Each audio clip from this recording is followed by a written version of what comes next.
That's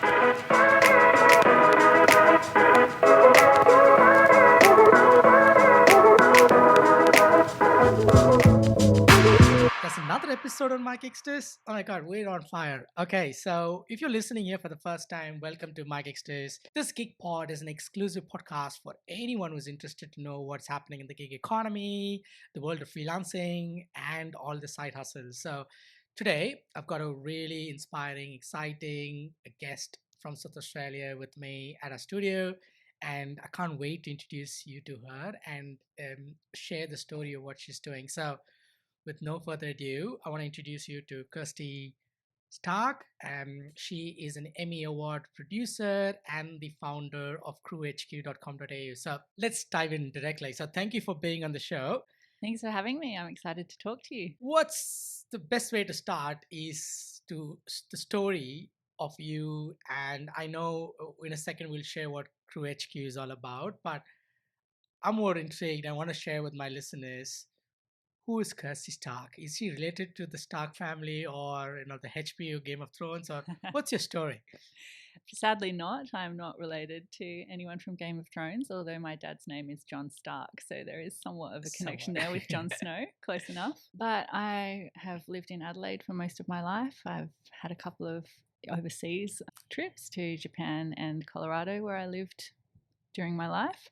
But I've mostly been based here in Adelaide and working in film for as long as my career goes back to university.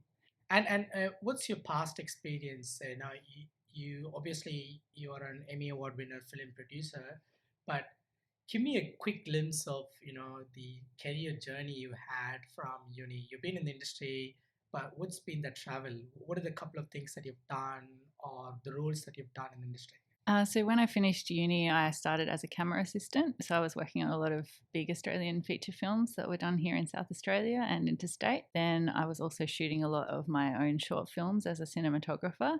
And through that process, started a company, Epic Films, which I ran as a production company for 10 years. So basically taught myself to produce along the way, and ended up one of our shows, fantastic children's show called First Day, directed by Julie Cowsurf, ended up winning a children's Emmy Award, which was just incredible and far beyond any of our expectations. Awesome. Congrats on that. And you're not just an Emmy Award winner. Recently, you also were titled the amazing 40 Under 40 South Australian Award, which is another privilege to be part of. And now that part of your story has led you to create CrewHQ. So what is CrewHQ? So CrewHQ is a one-stop shop for every film, TV and production freelancer in Australia.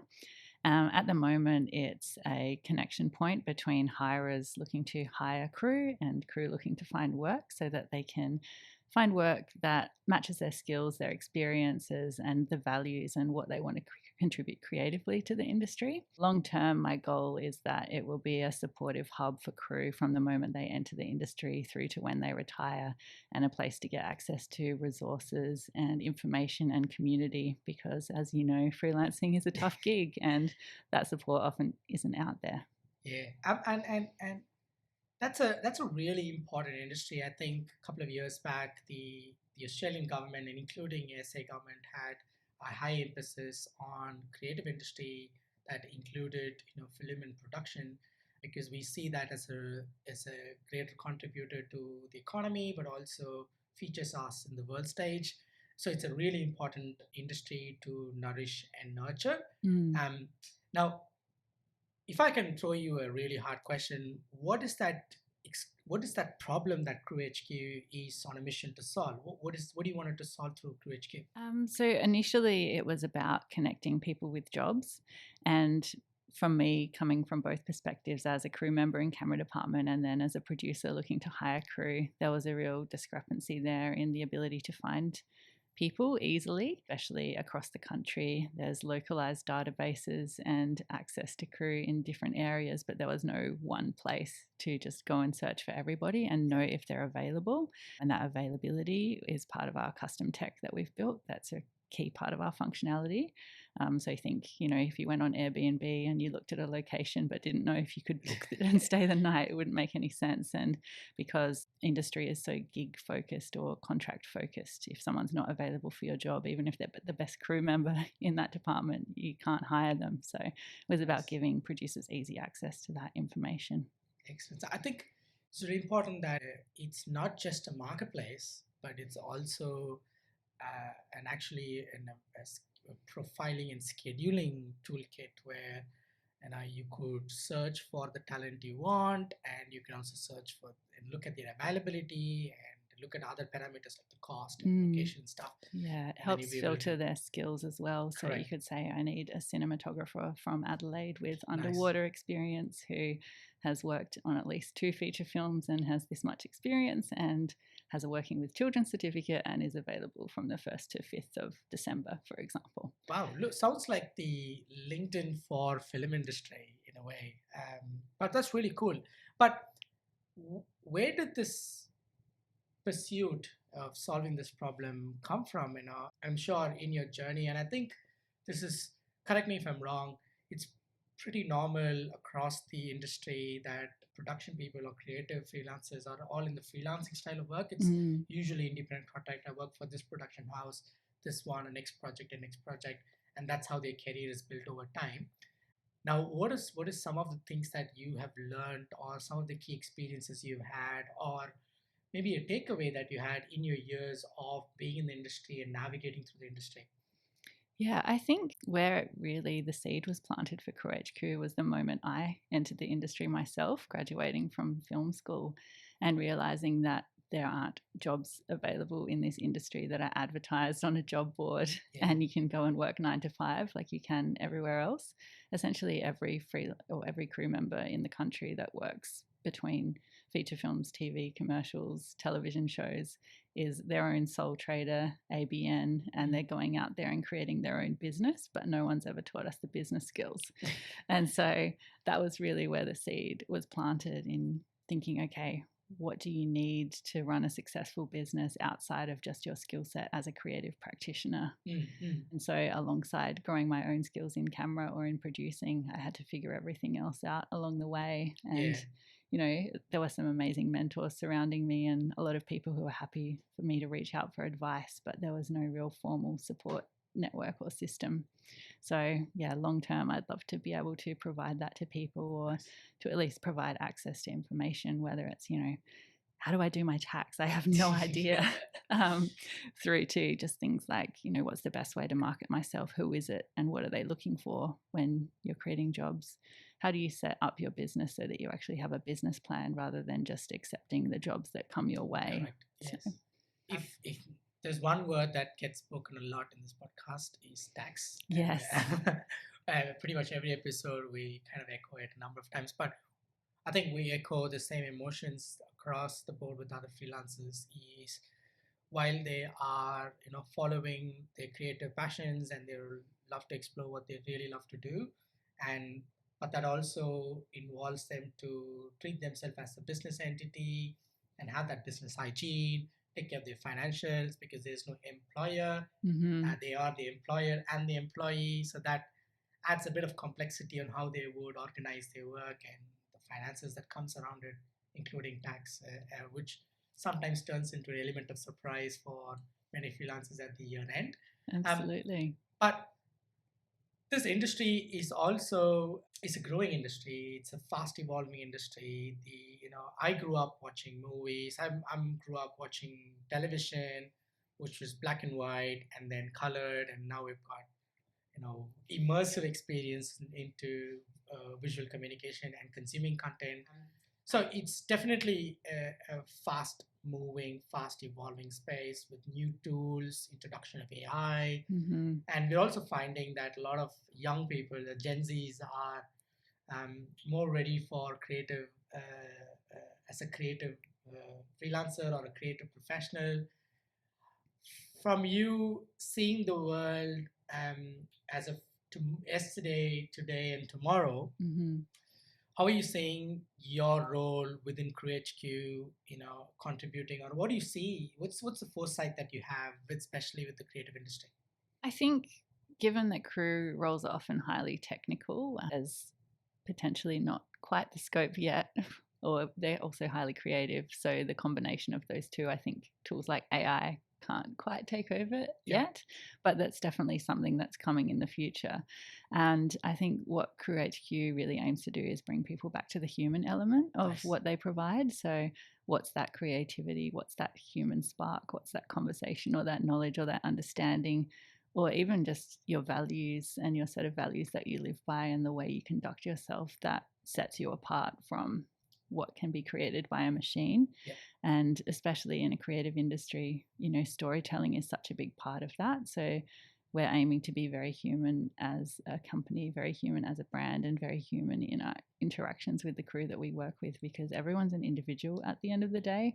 And, you know, there's incredible people working out in this industry who are so used to telling stories for work, but they don't often tell those stories about themselves. So we're a platform where they can start to present who they are and what they value to the world and find work that aligns with that. I keep hearing this quite often these days is your brand is your story and your story is your brand. Yes. And it's very relevant to pretty much everybody, and it's more relevant to people who are sole traders and or independent contractors. Especially, this is how they would attract new opportunities, sustain existing opportunities, and flourish in the space they are in. But I like the human element that you brought in, which is something that at MyGigsters, when we stalked you, literally, we loved that part of being, it's not a platform, it's not a technology, but it's a community. And at MyGigsters, we are big fans of community, and MyGigsters itself is a community-backed startup. So we love that aspect of you bringing that community element together and not just being a commercial transactional platform, and that's beautiful because you're building that human connections right from the source, which is really good. Yeah, I think that's natural in a tech company to focus on the tech or the data. Yeah. And for us, it's very much about, okay, human first. And then how do we build the tech around that to make the human side of life and work easier? But do you think that CrewHQ's long-term vision is aligned with the industry needs? And how would you want to approach it? Yeah, I think it really is that long-term vision of just bringing it back to what it means to be human and also what it means to stand out. You know, I think AI will start to create this, output of information that is all very similar or a lot the same. And even just everybody having access to social media tools, there's so much content out there these days. So the content that is going to make an impact is going to be personal and authentic and help viewers connect with creators. So I guess CrewHQ aims to fill that gap and connect the individuals who are working on productions with work that is then going to connect with audiences. So it's a real connection point, I think. But I also think that there is something special about CrewHQ because, if you're a creative freelancer, or an independent contractor, while you might be really good with your skills, at the business side of it, you got to be really good with finances that we touched upon, but you also have to be really good with marketing, selling yourself, selling your brand, and selling your services, being visible and stand out in the competition. And I think that element of access to new opportunities, access to the right opportunities, access to verified opportunities, that's something that CrewHQ seems to solve by aggregating it, showcasing it, so that both ends of the market get access to really, really good opportunities and really good collaborations, which means more activity in the space, more growth in the space, and more contribution in the space.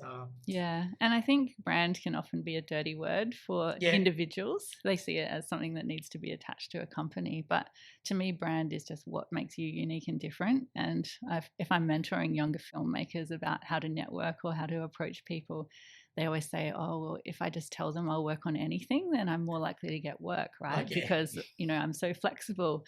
But as a producer or a hirer, that makes it so much harder for me to connect you with opportunities. So if you can say, I'm interested in art department and I have a real love of horror films, and I'm specifically interested in creating blood effects, then I know immediately 5 people I can connect you with, or projects that are coming up, and it just triggers in my mind, that uniqueness makes it easier to employ you, rather than someone who says, oh, I'm happy to work on anything. There's no direct connection for me or no way I can help them. So I'm hoping that CrewHQ becomes that connector person who matches those unique traits and skills and loves and ambitions with the jobs that suit them. Nice.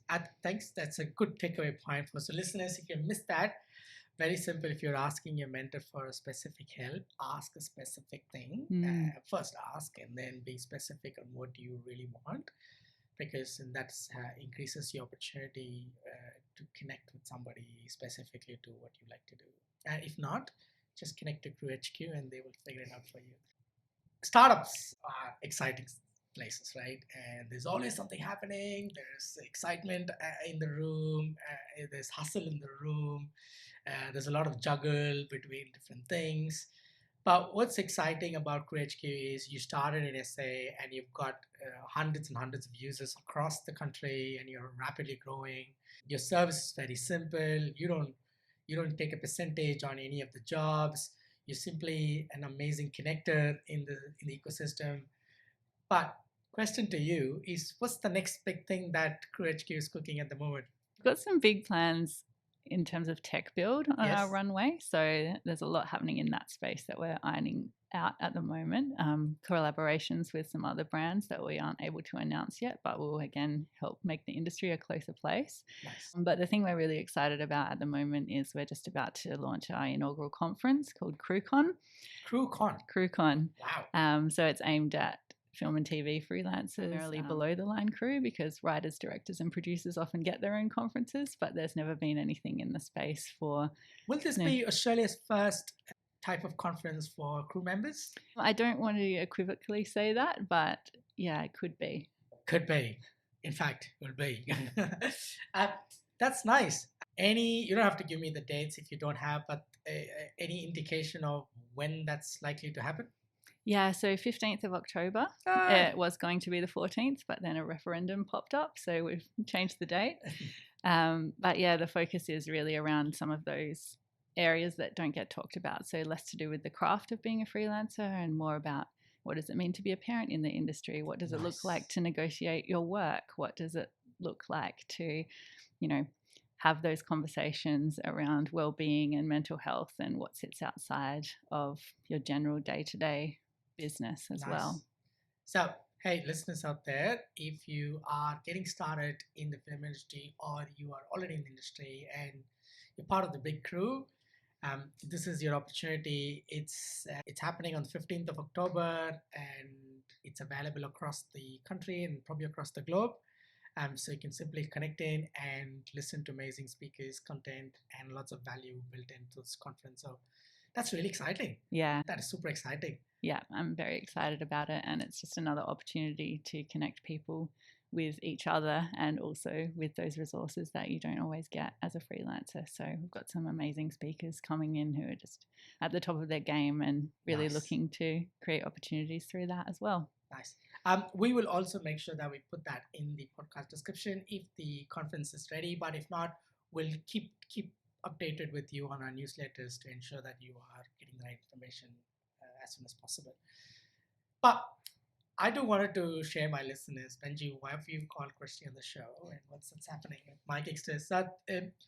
We definitely wanted to announce that we're super excited to partner with CrewHQ in supporting your community, in helping them navigate the financial administration that they hate a lot.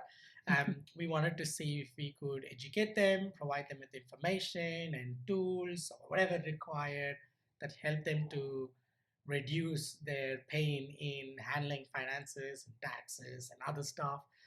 So we're excited about that part of us contributing to your community, and also you taking the chance to open up the doors for people in MyGigsters to know about CrewHQ and learn about what is to be in the film industry as a freelancer. But if I can ask you, what is that one thing that is exciting about this partnership with MyGigsters? I think it's just going to make life easier for so many freelancers out there. I mean, I constantly get questions of, do you know an accountant? How do I get my tax Yeah. sorted? And, the first couple of years myself, it's so easy to go online. You just type in a few details and suddenly you have an ABN and you're a business. And I will admit that I was one of those people who, collected all of my receipts, but I kept them in a shoebox and didn't do much about them. So I had to do 2 years of tax at once. And I just think taking that pain away from, early career, no matter what role they have in the industry, just is going to make life so much easier. And for me, the more time you can focus on the stuff that you love, your passions, your creative side, the better life is as a business owner and as a creative.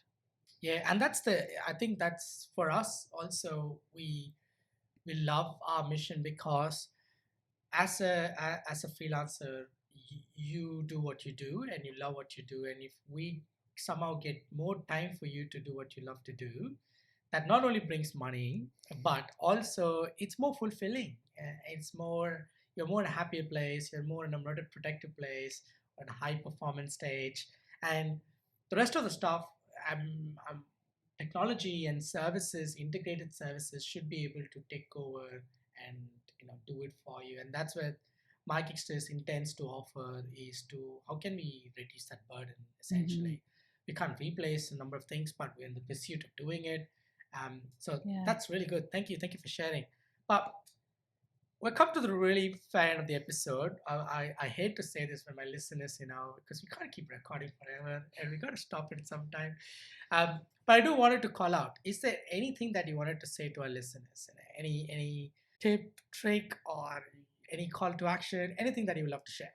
I think just knowing that it's okay if freelancing is hard sometimes. I mean, I'm 15 plus years into my career and I still have days where I go, what am I doing? How do I manage this? And I think if you can put the people around you and the resources around you that you can have a chat or not just be working on your own as a single sole operator, that makes things so much easier. So I think, it's a really great partnership between MyGigsters and CrewHQ, because we're both trying to take some of that burden of being a business owner and a creative away. And the easier people can sleep at night and the less they have to worry about those small details, then the more they can focus on what it is that they love doing. And I think that's only going to serve to make the world a better place. Nice, thanks. And so, yeah, 100%. If for freelancers out there, any freelancer, and especially creative freelancers, you are not alone. You're part of the community and you're invited to the community and ask for help. And I'm sure you get tons and tons of support for people who've gone through it, people who've done it, people who've been there. And there'll be some way for you to learn, share, and to collaborate and do things together. So, really exciting. Thank you for sharing that. One last call to action for our listeners. I really encourage you to go check out www.crewhq.com.au. An amazing young startup accelerating at really good speed, and they've got hundreds and thousands of freelancers joining their platform. So if you are one of the members interested about it, or you know someone, yeah, all you need to do is let them go visit crewhq.com.au. Thank you so much. Thank you. And hopefully see a lot of your listeners either at CrewCon or on CrewHQ. Yes, CrewCon, don't miss it. Please, I will share more updates. All right. So hope you enjoyed this session and hope you enjoyed the podcast with Kirsty. I'm really, really excited about this partnership. But what's coming up next will blow your mind. We've got another guest we are recording in a few weeks' time, and that's also in the creative industry. But I'm not going to spoil it right now. So stay tuned. Listen to all the other missed episodes if you've got. And we love you to be part of the community. So come and visit us at mygigsters.com.au. And we'd love to welcome you in the community and share more about what we're doing. Thank you again. Behind the scene, we got our producer, Ishani, myself, Benjamin, and Kirsty.